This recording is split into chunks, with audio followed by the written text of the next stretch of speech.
time for a movie review. All right. Before we get into this is gonna be there's spoilers most likely because I'm not gonna be able to contain myself about talking about this movie. All right. I saw Transformers 1, and it was probably one of, if not the best Transformers movie that there ever has been. I it oh my god, it was so good. So before we get any more started, if you haven't any more started, if you haven't seen Transformers 1, please go see it. It's such a good movie. Don't go see anything else because nothing's worth it. Don't go see Joker 2. Don't go see that. You can go see Beetlejuice, though. Beetlejuice is okay. Everyone loves Beetlejuice. But still, yeah, no, if you haven't seen Transformers 1, please go see it. If you're a Transformers fan and you haven't seen Transformers 1, come here. Come here. What are you doing? You need to go see it. Get up, go see it. Alright, but without further ado, this is where the spoilers will start. Alright? If you're not gone now, it's your own fault. I'll say it again. Spoilers starting now. If you're not, if you get spoiled, it's your own fault. I'm not gonna do a step by scene, whatever that is. I'm not gonna do that. I'm just gonna tell you, cool, everything cool. It's such a cool movie, and it has so much passion into it that I wasn't expecting it. The marketing did do no justice, by the way. I made that first video about the first trailer, and yeah, I still agree. That first trailer is dog.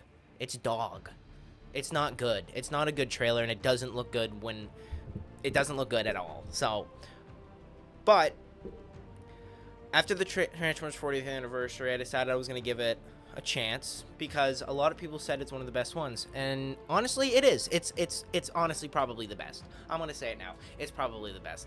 There is so much detail in background, as well as in character development, as well as just a fantastic baddie. Like, let's be honest, Sentinel Prime. Holy shit, Sentinel Prime's a piece of shit. Like, he's a bad dude. He's not fun. He's not fun.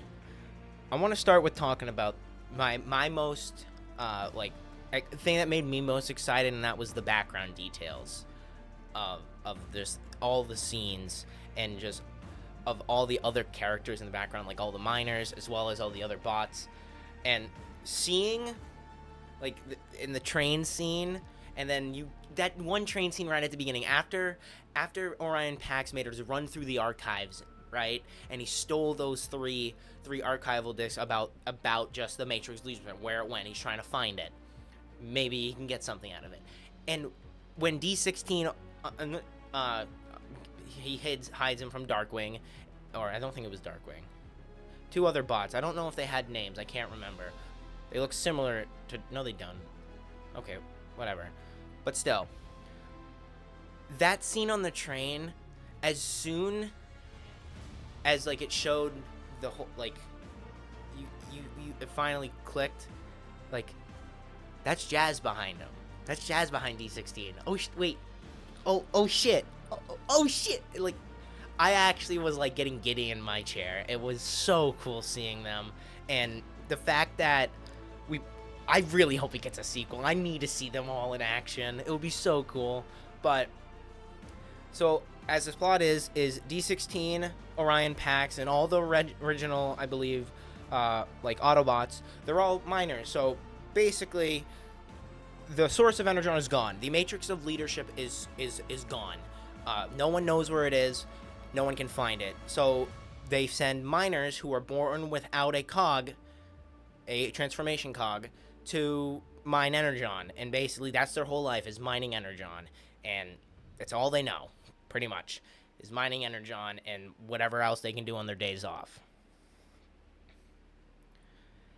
And no, D16, he's a rule follower. He follows rules, and as well as Orion Pax, he does not.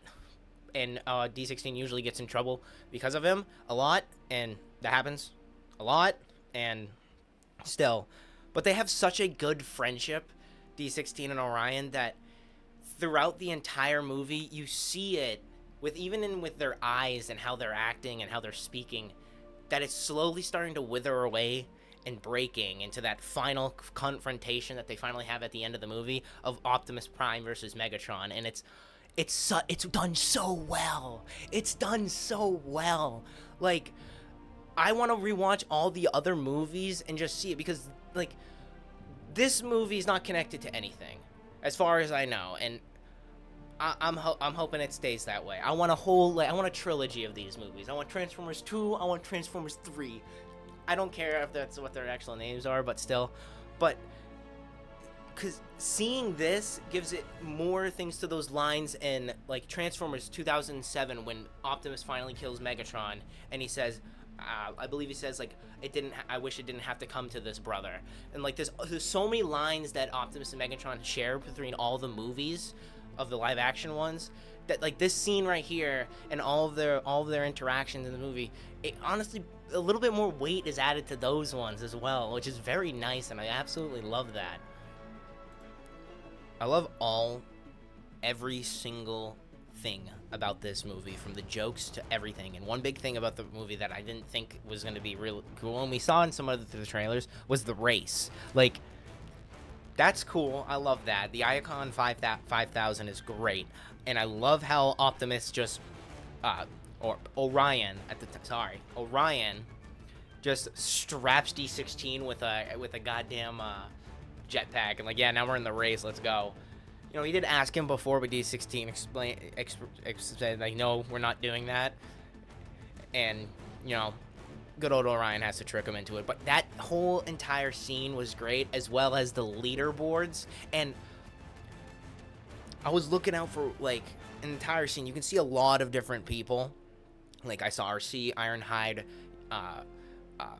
dude, Brawn. Fuck, oh my god, dude, there were so many cool. Oh my god, Wheeljack too. But the leaderboard had so many cool names. Like Skyfire was there. I saw Cliffjumper's name. My fucking Hot Rod was in the race, which I love. I love that Hot Rod was in the race. It makes so much sense that he would be in the race. If anyone knows, Hot Rod is my favorite Transformer of all time, ever since G1, the movie. I love Hot Rod so much. But, oh man, I absolutely loved that entire thing. And how they're almost lost, and then they used like this entire propulsion, like rocket jump system to boost them, and then they end up crashing on Darkwing and destroying him out of the race, which is honestly really clever. That's really smart of them to do that. Just saying. But after that is when something happens. So this is when you start seeing some things. So Sentinel shows up and wants to give him a prize. Instead, the prize is just Darkwing, and he throws him down at sub-level 50, which is apparently no one knows about, because there's only supposed to be 40 sub-levels, so there's 10 underneath it that no one knows about. And that's kind of where they keep, I would assume, just prisoners, because that's where they meet Bumblebee, basically. And he was the one in the first trailer that I was very iffy about. I was very, very iffy about B in the first trailer. But it's so funny. He's so funny. He did it. Oh my god. Keegan Michael, whatever the hell his name is. Keegan, I believe. Did such a good job. He did such a good job. Like, I didn't know they were going to do the rate that Bumblebee's basically lived down at sub-level 50 for his entire life, and so he's kind of just a nut job, which it's a thing you can do. Like, I'm not familiar if that's a thing in any other Transformers thing, if Bumblebee's actually just a nut job, but honestly, I like it. I like the fact that Bumblebee, like, don't take his voice away. Like, he hasn't had a voice in a long time, like since the first Bayverse movie and like the media and movies. He doesn't have a voice. Transformer Prime, he doesn't have a voice till the final episode. So, or I believe, the final episode he gets his voice back. So he hasn't had a voice. So you know what? Let's let him talk. And it's so good. It's so funny. The knife hands bit, the part where he finally gets the cog and transforms, which we'll get to that part in a bit. But like, oh my god, he does so much. It's so fun. He's such a funny little character. I love this version of B, and I thought I was gonna hate him. I absolutely thought I was gonna hate him. But no, he's one of the best versions of Bumblebee I've ever seen. He's so funny. Alita 1, though, I was not expecting, though. Alita 1, I was not expecting to be that brash and like, I don't want to say antagonistic. Well, kind of antagonistic towards Orion, but like I can kind of see it. She's always been about business. So, but she did a fantastic job as well. Any scene of her after she gets her cog and she using like the rollerblade wheels was fantastic as well. It was done so well. Her fighting style is so cool as well. All of their fighting styles are very cool, with like Optimus and Optimus and D16 having like more of a brass thing, but she just like she's flipping around. She's like transforming her arm into like spinning into a wheel. Like it's so well done, and I absolutely loved her in it. It was really good. Now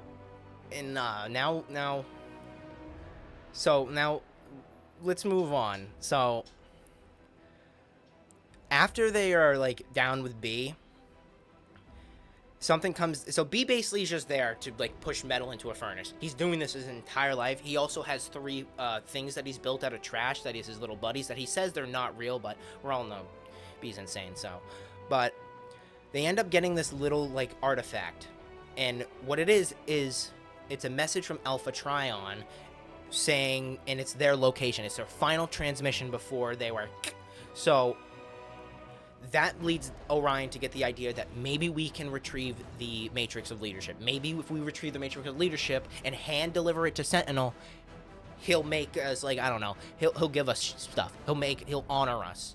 Or something. So that's what they do. They set out, and how they end up doing is really funny, is that they end up trying to crawl up the trash chute, and they're just getting dumped trash on them the whole time.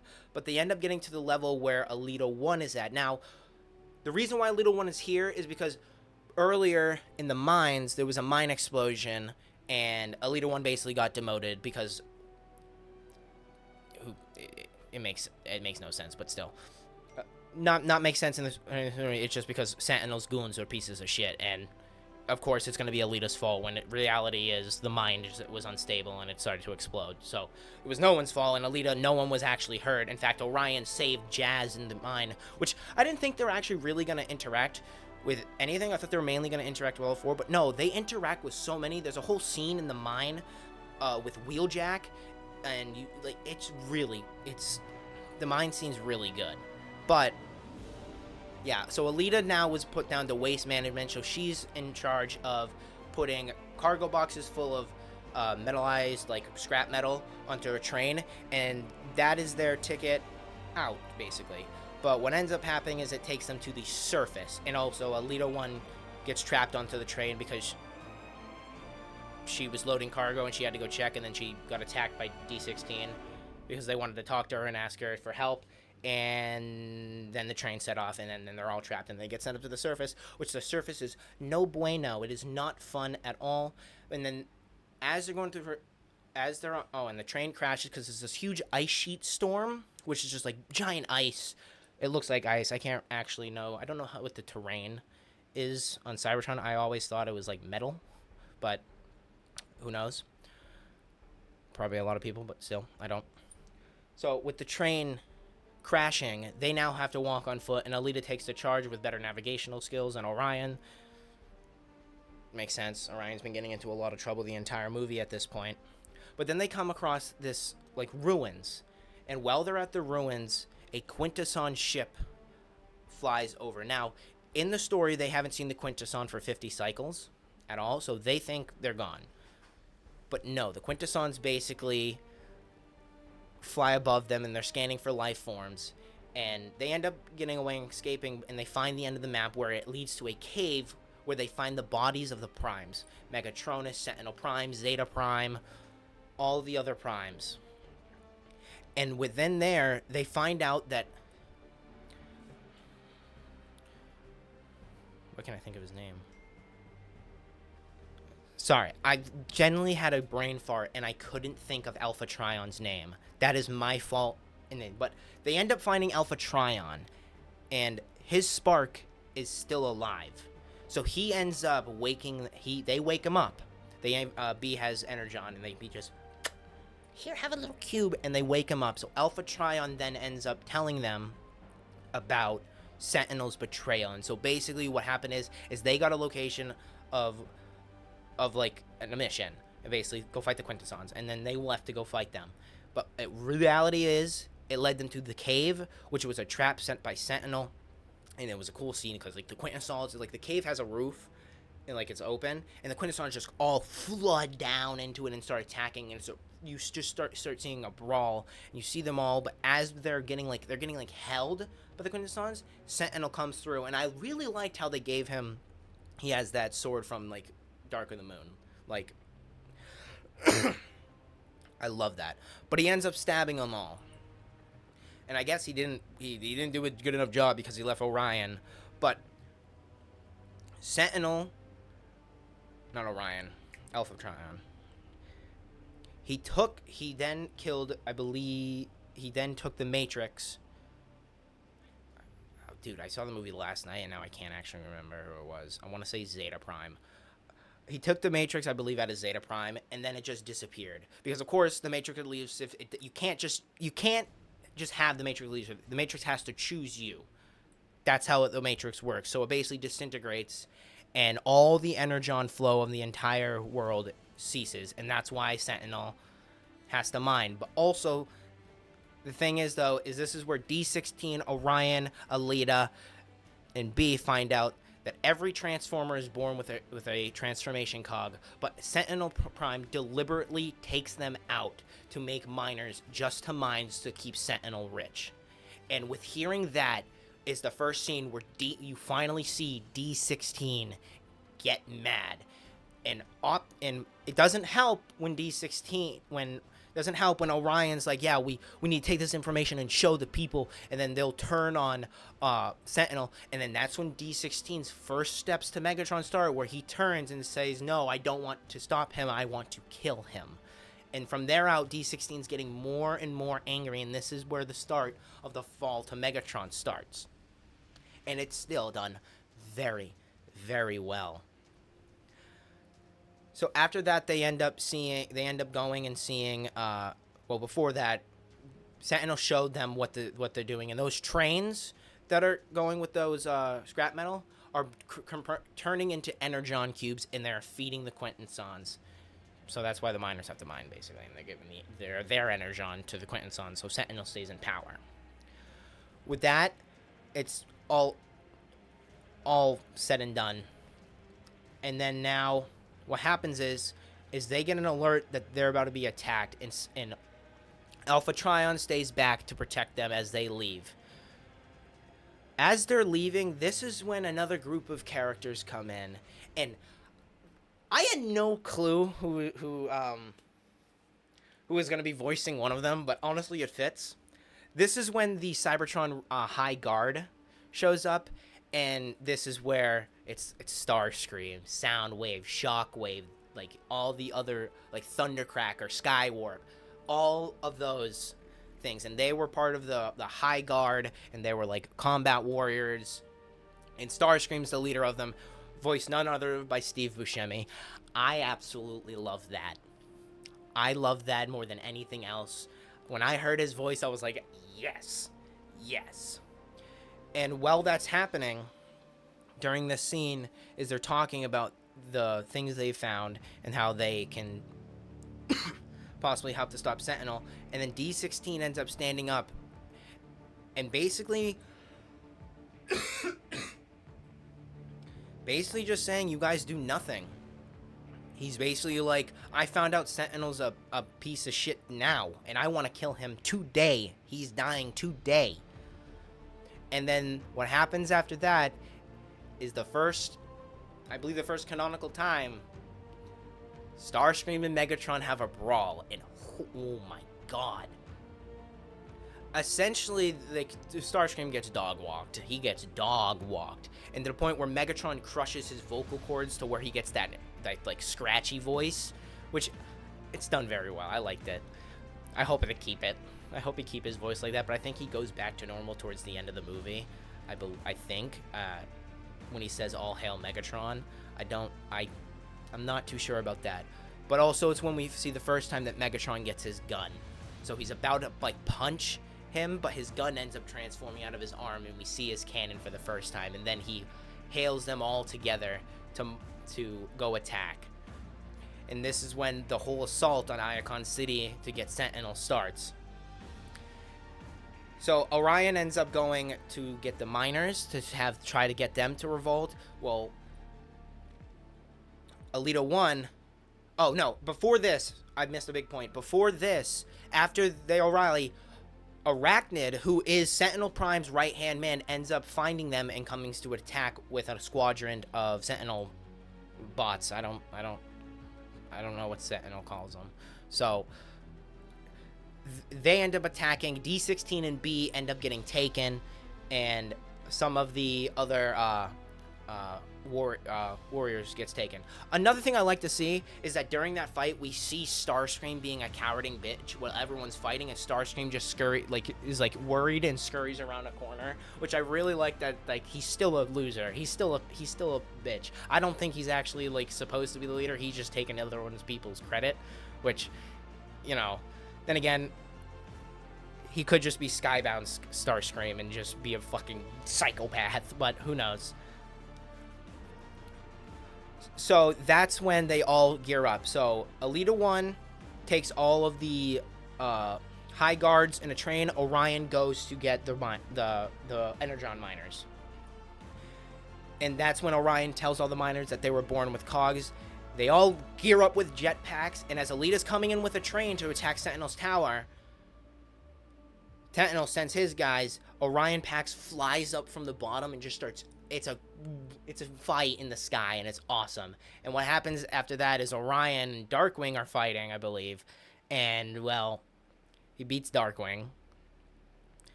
And then he punches the front of the train right before it crashes into the building. And this is when this whole thing starts of it. Megatron and Sentinel... Or this is when we find out that Sentinel has Megatronus's cog as well, and then he just gets bulky. He's just big man Sentinel, and then him and Megatron end up fighting, and they fall off the building. D tries to go save them, and as this happening, D16's about to kill him. All right, I've also skipped it. I'm not gonna say everything. You guys can go see the movie if you haven't seen it. D16's about to kill Optimus, about to kill Sentinel with his gun. And as he shoots, Orion steps in the way. Well, he's saying stop, so he's thinking, like, maybe if I time it right, you know, he won't shoot. But no, he gets shot. Optimus then, Orion then falls down on the ledge. Now, they're on a cliff side where the Energon is supposed to flow. This is where the Energon is supposed to come up and flow. And it's nothing, so it's a big hole down. And D16 comes over and grabs him, and you can see during his eyes, his eyes at the beginning of the movie are yellow, and they slowly start fading towards red. And this is when he finally decides that he's no longer gonna save Orion anymore. And his eyes fully turn red, and he lets him go. And after that, as Orion's falling, as his spark is dying, depleting, D16 turns around in basically full Megatron mode, not fully Megatron yet, turns around as a bunch of Sentinel guards fly in front, and Megatron just starts obliterating all of them, slowly making his way to a crawling Sentinel, as Sentinel's begging for his life. And meanwhile, Orion's falling and his sparks depleted as he gets to the core of it, the core of Cybertron, he is given the Matrix of Leadership. And at the same time he's given the Matrix of Leadership, D16 is giving the jazz treatment to Sentinel Prime. And then he picks up Megatronus's transformation cog, inserts it in his chest, and then he finally goes, I am Megatron. And as Optimus goes, I am Optimus Prime. And then Optimus shoots the fuck back up. It's such a cool scene. Like, Optimus skyrockets back up with the power of the Energon, with the power of the Matrix. He shoots back up and explodes the platform and lands like a complete badass. And Megatron instantly sees and instantly knows Optimus now has the Matrix of Leadership, and now it's on even playing fields. And then they have their first time brawl of Megatron versus Optimus Prime, and it is very done. And during the fight, this is when the High Guard end up deciding to attack, and they all go, all hail Megatron, and they start attacking Optimus. And so we get a cool scene of Optimus just like 1v4 like basically the Decepticons, and it's fantastic. And at the end, Megatron's about to blast him, and his Optimus is coming over with his axe, and he slices Megatron's gun in half, and he does not kill Megatron. He basically just says he's banished from it. He's banished from Iacon. And then they set off, and they leave. And then the end credit scene of all the Decepticons shooting up in the air. This movie is one of the greatest Transformers films of all time. And it packs so much weight. When that final scene of Optimus and Megatron are just standing at each other and looking at each other, and they know that their friendship is gone, it's over, and now they're enemies to the day that one of them dies, was fantastic. It was done so well. And I hope to God this gets a sequel. It deserves a sequel. It's not doing good in the box office because no one's going to see it. And please, if you see this video, go see Transformers 1. It is absolutely, it's phenomenal. It is really phenomenal. And I'm so ready for anything this has to throw at me. I'm ready for all of it. It is that good. With all of that being said, I have to do a rating. And I would rate this. I'll rate this 10 out of 10 Hot Rod Funko Pops. Okay? This movie's a 10 out of 10. That is a certified Caesar review. No, you can't take it anywhere else. This is a certified Caesar review. This movie is a 10 out of 10. Anyways, I'll see you all in the next video. You're expecting someone, aren't you? Huh? Oh, yeah, you want me to stand to the side thinking you're expecting someone, right? There's nothing there.